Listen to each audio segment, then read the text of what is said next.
Hello and welcome to this first video in a series of videos for the 3D animation class. And in these videos what I'm going to do is kind of give you an overview of what we do in class. And I'm making these videos just so if there's something that wasn't really clear in class, that you have something to go back to and kind of refresh your memory. What we're going to do in class is going to be a lot more detailed. I just want to cover some of the most important things just to make sure that if you're working at home, you don't get stuck too easily. And when you first open up Maya, which is a software we're going to be using in this class, what you'll see is this screen right here. And you're probably also going to see another screen that tells you what are the new features in the program, which I have already closed. And these are good videos to go over for beginners to the software, and we'll cover some of the things that they cover in these videos. But if you guys are just starting out, I recommend at least going through these videos, and you could find a whole lot more in the help file, and they have a bunch of training videos that you can find online. But since I don't want to see this every time, I could uncheck this, and the next time I open up Maya, this is not going to be there anymore. So once you go through all these videos, and you don't really need to see these anymore, you could uncheck this, and then the next time you open up Maya, you won't see this window. So I'm just going to close that. And so the things that we're going to go over today are navigation. And what that means, navigation, is just how you move around your scene. So what I'm going to do is create some objects here so we can get a better idea of what's going on.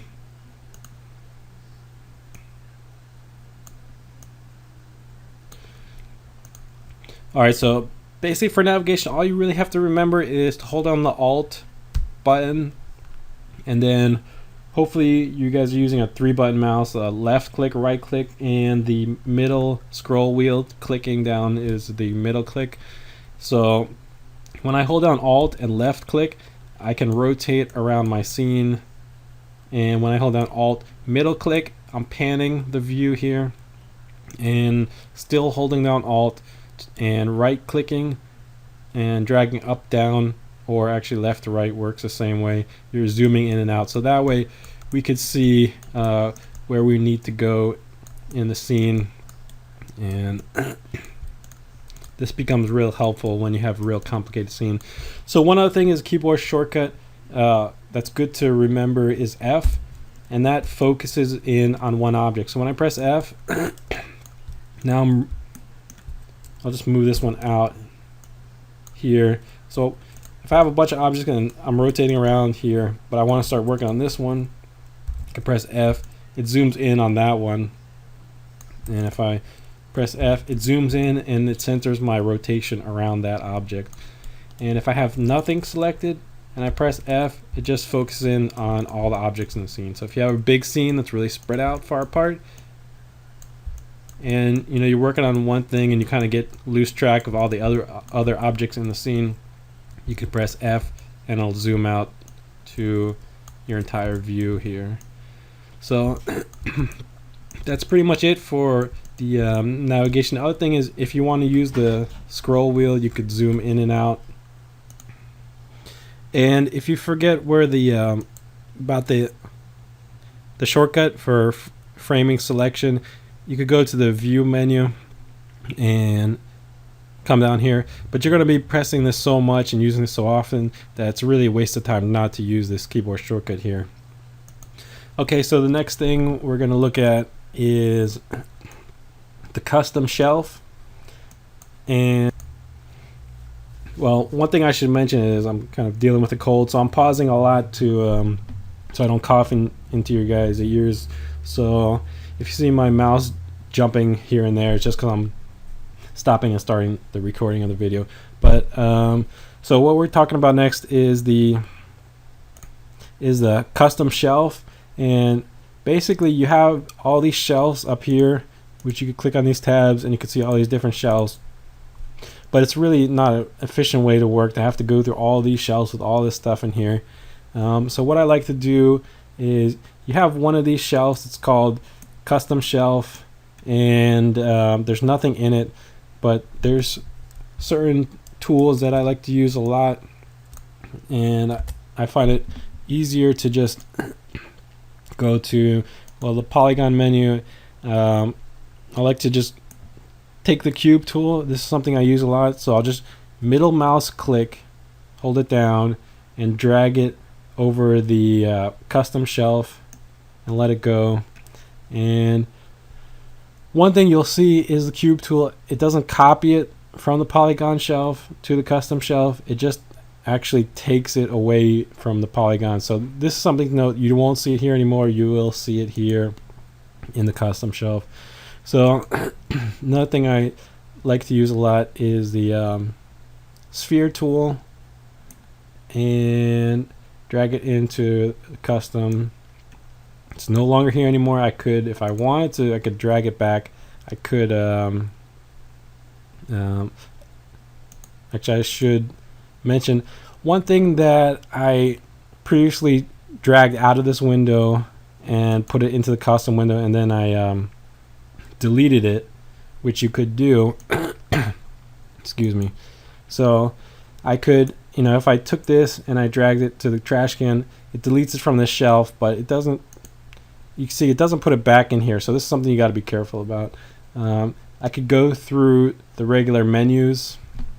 I happen to be in there's different sections of menus here, and we're going to talk about ways to work around this. But if I want to create a polygon object, which is what these things are, I go to the polygon menu, and I could go to create polygon primitives, and I have the options to create the sphere, cube, cylinder, plane. This is the one that was missing, and here's the sphere, the one I deleted. So we'll need both of these.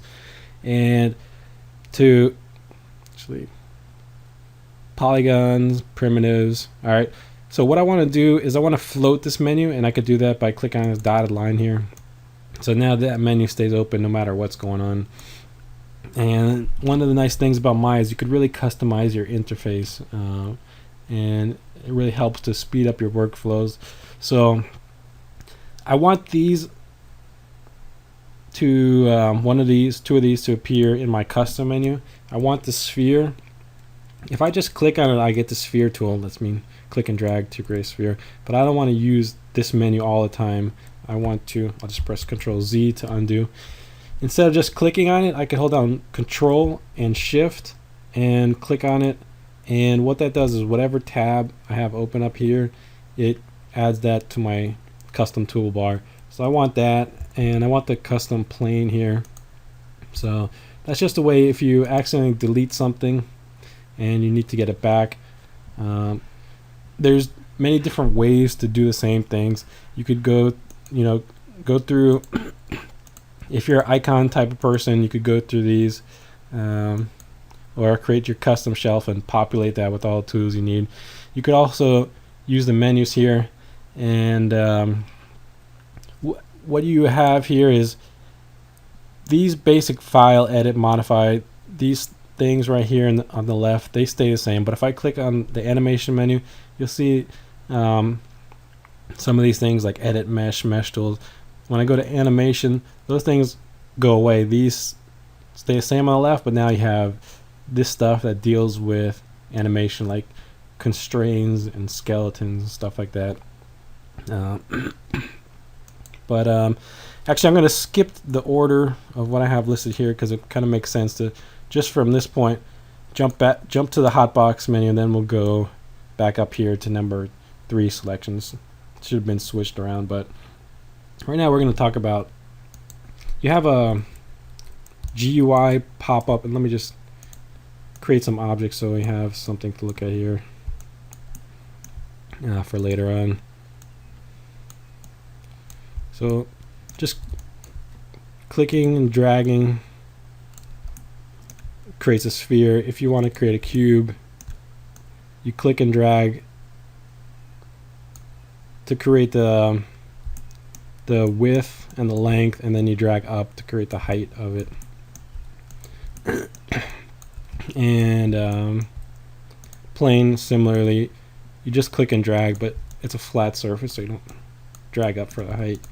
So we have, like I mentioned, you have if you press and hold the space bar, you have this heads up display. And basically, when you first open a Maya, you're not probably not going to have all these displays here, these lines here. You might just have like 1, 2, 3, 4. And we changed the settings here in the hotbox control. And what I did was clicked on show all. And that shows all the menus from animation, polygons, surfaces. You see all this rendering. You see this these different menus. So instead of having to click this section and go back and forth between rendering and animating and stuff like that, if we go to the hotbox controls, you could see this is the sections from the animation menu. We have animate, geometry cache, animate, geometry cache. So you see that mirrored up here, and you'll see the mesh. If we go to polygon menu, you'll see we have mesh, edit mesh. Oops. So when I press and hold down the space bar, you'll see the mesh, edit mesh. So instead of having to go through all these to get to the right menus, you can just go to hotbox controls and show all, and you can see I accidentally clicked on the wrong thing. I'm still holding down spacebar and holding down the left click, so I could go back. You'll see these little dots. I could go back to the last dot, and that'll kind of, well, that's taking me to the wrong place. Let me just press spacebar. If it's staying up like this, I could tap the spacebar again to make it go away. But I want to go to hotbox controls, and if I go to hide all, then you'll see basically have nothing, and then this thing becomes essentially useless. So you have another option here, show common menus. So now it shows the common menus that are always displayed up here, this common menu. You could say show pane specific menus. So basically this is your window pane, and there's these menus up here deal with this specific view. And so now you see I have view, shading, lighting, and just another, if you don't want to click in different spots of your interface, you want everything just right in front of you where your mouse is, you can hold on space bar and it pops up for you.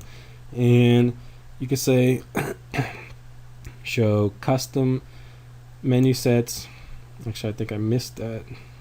No, I have it here. So I don't have any custom menu sets, so that's not really going to do anything at this point.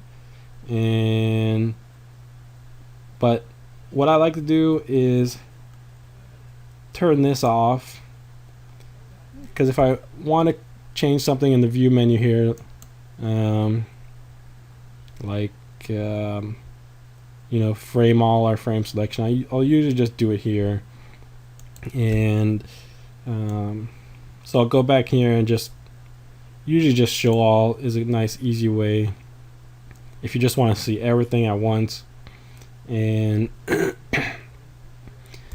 the other thing is, if you probably noticed this already if you started pressing the space bars, if you just tap it without holding it, it's gonna zoom out to all 4 views. And you can see here, this is the top view, so this is everything from an overhead view. This is the front view here, and this is the side view.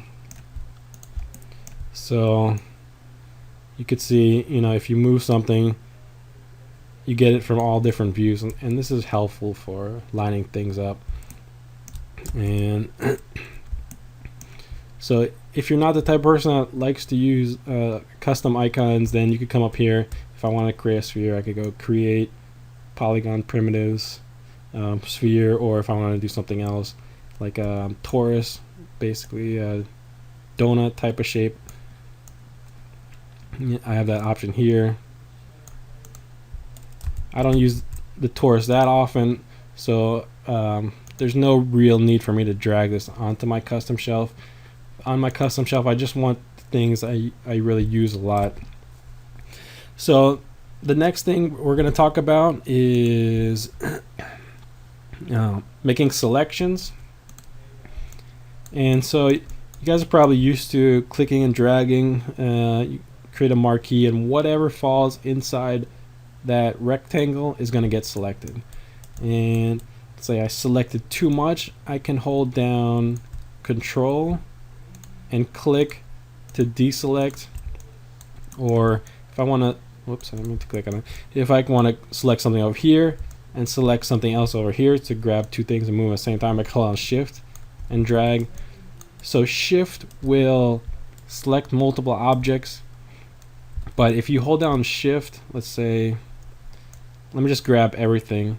If I hold down Shift and drag rectangle around, if I hold down Shift and drag over something that's already selected, it's going to deselect it. So let me just, so if I have this object is selected, all these other objects are not selected, so I hold down Shift, it's going to deselect this thing on the left, and it's going to select this thing on the right. So that's what Shift does. And we saw what Control does. Control, holding down Control and dragging a marquee around only deselects. So I'm holding down Control and dragging over. I have to let go of Control, drag over to select. And the the last thing is, if you want to add only to the selection without deselecting anything, you could hold down Shift and Control. So if I hold down Shift and Control, you see I'm dragging over this that's already selected and this that's not selected, and it doesn't deselect this, it just keeps adding to your selection. So that's pretty much it for selections. And the next thing we're going to talk about is the move, rotate, and scale. So even though move, rotate, scale is number 4, that's the last thing we're going to talk about in this video here. So you have this toolbar here on the left. I have the move tool selected here, and when I click on the rotate tool, I get a different manipulator, and I get a different one also when I click on the scale tool. So these are good good to know, these keyboard shortcuts, the keyboard shortcut equivalents for these buttons here, since you're going to use them a lot, is W, E, R. So W for move, E for rotate, and R for scale. And it's really helpful because they're all right next to each other in a row on the top of your keyboard. And so what they do is, obviously move tool moves your object, and you could click inside this yellow thing and it'll just kind of move the object parallel to your screen is what it does. And if I click on one of these arrows, it moves it along, constrains the movement to one axis. This is, if I look at this little icon here, I can see this is left and right. You should think of your scene as the Z axis here. If we rotate around, we can see a little bit better. The Z axis, you should consider that front and back, forwards and backwards. So I'm moving my object forwards and backwards this way. And your X axis here, if I click and drag on this arrow, it's constraining it to moving left and right. And Y axis should always be what you would have for up and down. So you know, when you rotate around your scene, you could have, you know, you could be looking at it like this, and you say, okay, this is my left and right, moving it left and right. But you can see I got my Z pointed the wrong way. So just kind of think of your scene should kind of look like this. And it's not, you know, doesn't have to be that way, but this is just the common way to work, is having Z be front and back, X left and right, Y up and down. So you just be a little bit more in terms of the standards. And so I also can move with these little squares here. So what this one does, it's basically kind of a flat plane that you can see will move along the X, the X here and the Z at the same time, but not in the Y. So I move this, you can see it just kind of is moving this object along the plane of the grid here, but it doesn't move it up and down at all. So if I wanted to, I could also move it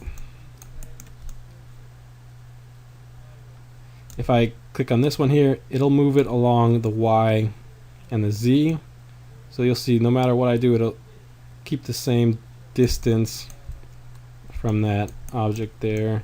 And you have the same thing here, moves along the Y and the X. So if I just move it just before it's touching here, you can see no matter where I am in the view, I move this over here and I keep that same distance. If I move it in the middle here, then it's pretty much random. You never know where it's gonna move. It just depends on like where your camera's at. So if I wanted to keep it kind of aligned with this edge here, I could move my camera like this, and I move it over here, and you can see it's not a little bit farther out, but it just depends on how your camera is facing. If I move it over here, but it's never going to be exact. So the last thing we're going to talk about is, and I'll just delete these, just highlight them, select them, delete them. Well, one thing is, you saw when I clicked on the sphere tool, I'm clicking and dragging just in a spot on the grid. But when I create objects, I usually want to have them, I mean 99% of the time, I want to have them created in the center of our space here. So I'm going to go to the menu, and we only have to do this once, but you want to go create, polygon primitives, sphere, and you'll see in almost every menu option here there's a little square, and this is your options. So almost every menu item there's options that you could change for it. And this window is a little bit small since I'm working in a kind of a compressed view. So we have different options of how you want to create the sphere. Let's say I don't want to create such a dense sphere.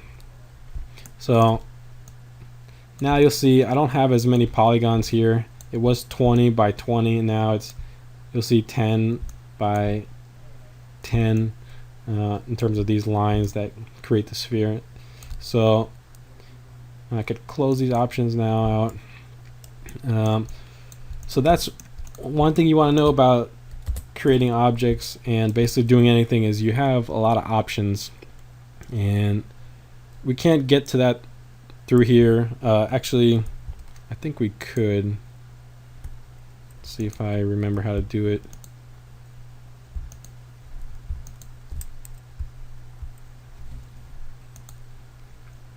Okay, so it just took me a second, but you could get to the options for the tools even in your shelf by double clicking on them. So double clicking on them brings me back to these options, and somebody might do something really weird, and let's say if we create a height subdivisions of 1 and we're trying to create a sphere here,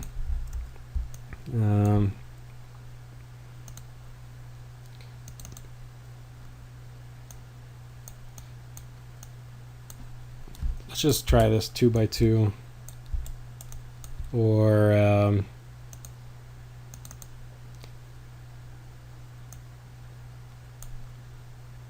something really crazy like 50 by 50.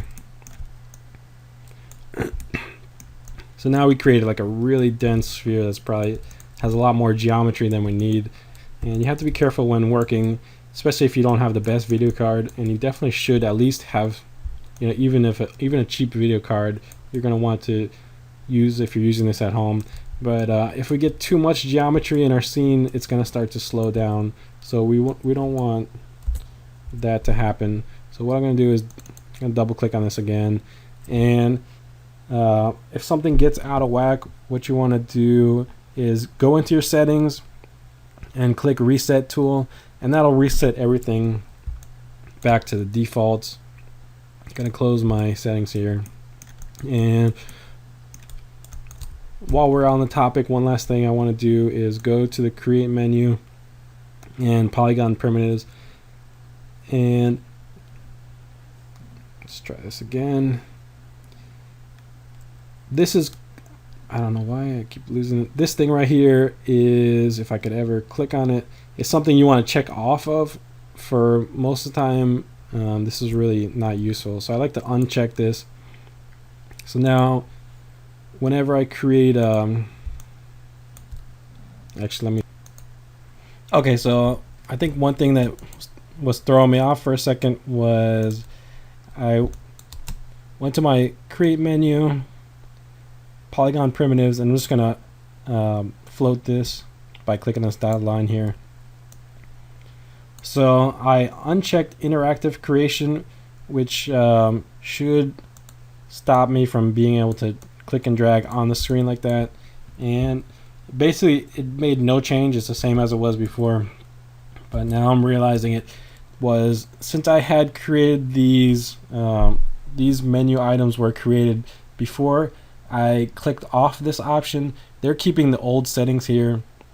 So when I click on the sphere, I have to click and drag instead of just getting a sphere after clicking on it. I have to click and drag to interactively create my sphere.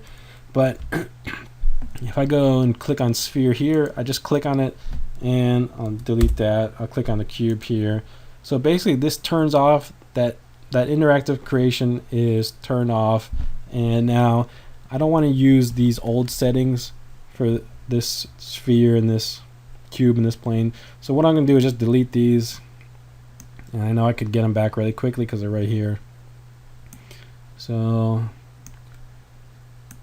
that's one thing to be careful of, is your icons that you click up here will retain their old settings even if you change things later on. So that threw me for a loop, but that's something that's good to know. So now holding down shift and control, I could click on my sphere, my cube, and my plane, my three most common objects up here. So now when I click on this, I get a sphere and it's centered in the world, which is really helpful. And I'll just move this out so you can see. If I create my cube, it's centered, and same thing for the plane here. And actually another thing is, when I create a plane, I usually don't want it to have all this geometry. Sometimes I want extra geometry in the plane, but one thing I'll do is click on my plane settings here, and when I click on the settings, this little box here, I can say I don't want 10 subdivisions. I want just 1 by 1, and say create that. So this is how I like to work, just a simple plane with 4 edges here. And I know now what's going to happen when I click on this one. I get it with the old settings here, so I don't want that. And I'll middle mouse. Make sure you middle mouse. That's the only way you move this into this trash can here. So now holding down control and shift, clicking on plane, I get a new icon with the new settings, and everything looks good. Okay, so the very last thing we're going to talk about is I can move my pivot point, which you do by holding down the D key. And you hold down the D key, you see the cursor changes a little bit, those arrows go away. And if you're on the rotate tool, you can see it changes completely. But now I could, when I let go of D, this is a toggle switch. So holding down D, it's there. Letting it go goes back to normal mode. So hold down D, I can, just to show you, it's rotating. Maybe it'll be a little bit clearer on the cube here. So it's rotating around the center of the cube, but a lot of times you want a different pivot point or rotation point. So I'll hold down D and I'll drag this out here, say way off. And now when I rotate around, it's rotating around a point over here. And if I want to reset that, that's in the modify menu up here, or if you hold down the space bar, you get the modify menu here, and you have something called center pivot. This is something I actually use a lot, so I'll hold down control and shift while I'm still holding down the space bar to keep this menu up. So you kind of have to use a few fingers here, but it's possible to do. So hold down control and shift and click on center pivot, and now I could, if I let go, the menu is still up there, but I could press spacebar again, or click on the screen and press spacebar to get rid of it. And now I have this thing, it's CP. If I right click on that, I can edit that, and it's under shelves. If I want to, I have only, this is the icon label here. I only have, basically you have about 4 letters you could put. So if you want to, if C for center pivot, if that makes more sense to you, you could go with that. You can see I don't even have to close this window. I could just click in a different section here, and you'll see that update. So if you want to change something so it makes more sense, some of these menus, you know, they're similar icons, it just has different text on there. So that's something that can make it more easy for you to recognize what it is. But if I click on this, it puts the pivot back to the center of the object, and that's pretty much it. So the next video we're going to talk about some of the animation basics in the program.